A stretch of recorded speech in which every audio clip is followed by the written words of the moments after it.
1934 and 1935. We're lucky enough to have the last running one here.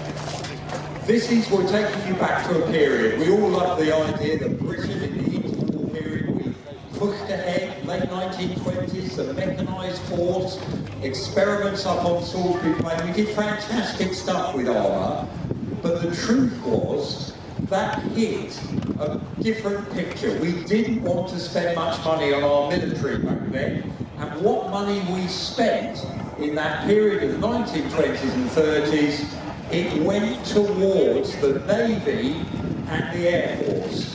Even though we were cutting edge with some of the technologies, some of the ideas behind the tank in Britain, the actual fact was it was very small scale.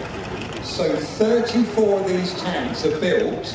We start rearming in 1934. We've got a new guy called Sir Hugh Ellis as Master General of the Ordnance. He's the guy that's going to be ordering all the kit. He was the guy in charge of the tank in the First World War. So Hugh Ellis argues the case that we're going to need three types of tanks.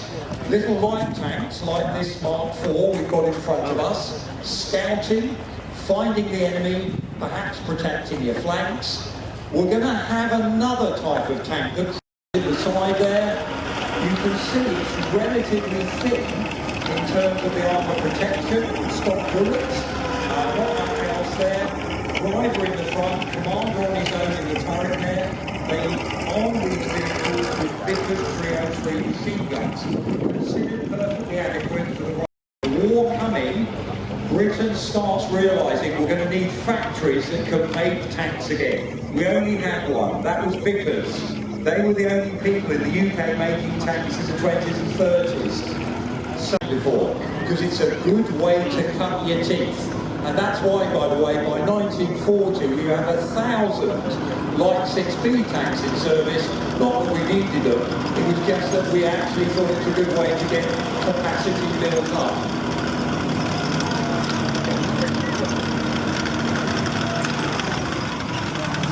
Now the first infantry tank to support the infantry is designed, this fellow here, Matilda I, is designed by a even if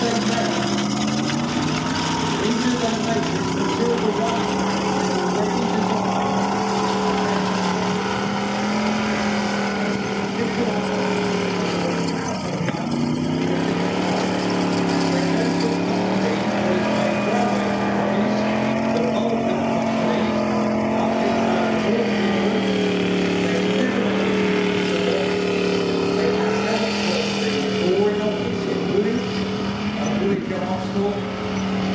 within 3 years comes up with Matilda II, that's coming onto the arena now.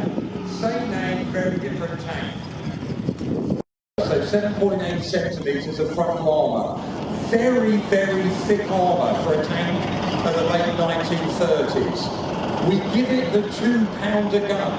If it's going ahead of the infantry, use your machine gun, initially a Vickers, later a Beezer, suppress the enemy, but if the enemy anti-tank weaponry on the tank chassis comes towards you, you've got a gun that can knock that out.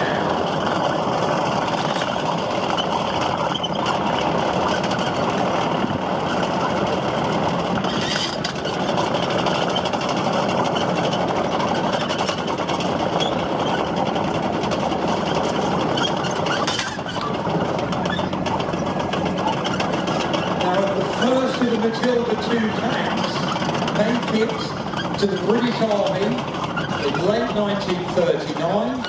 Vulcan have done a fantastic job of pushing the production. What is there for counter soldiers advanced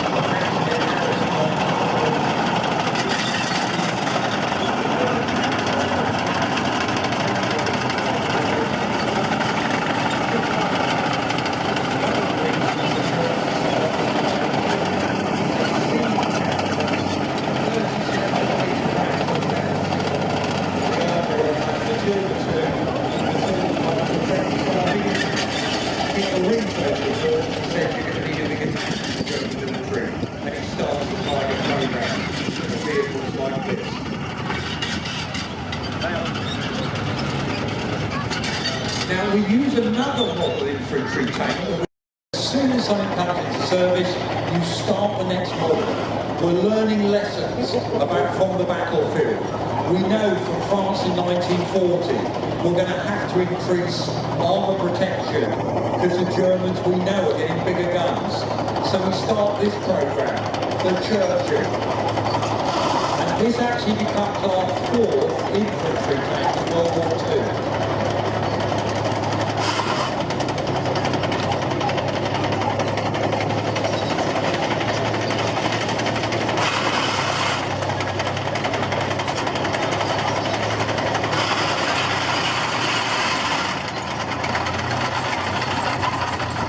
Change the specification you need it now. We're going to rectify those problems as we go along.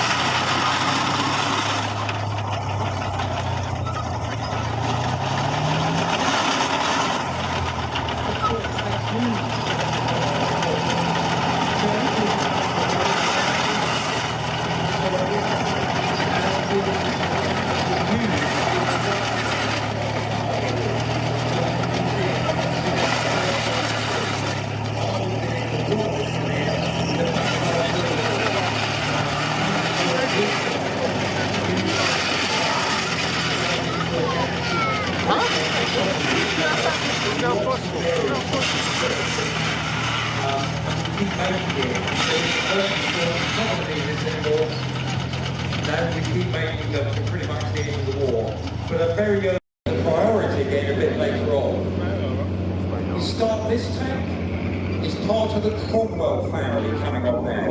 We started as early 1942, it's going to be a replacement from the famous Crusader tank, but we have issues, and those issues are quite simply factory space and engines.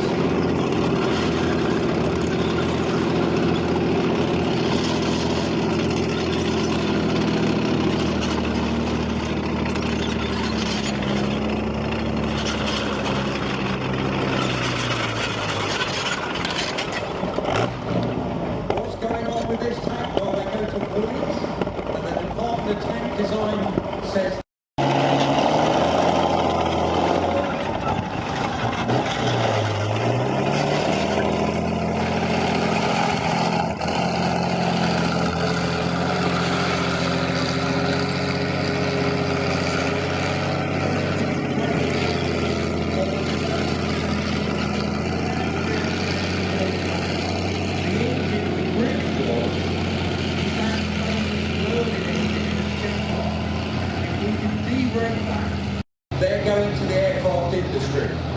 Finally, so we make 3 different variants of the Cromwell, that one called the Centaur. Finally, we have enough of those nuclear engines.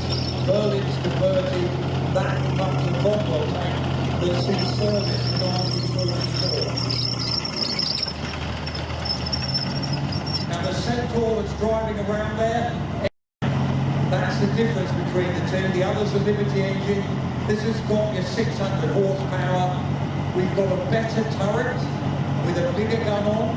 The gun we're using now is a 77mm high velocity gun. It looks like the 77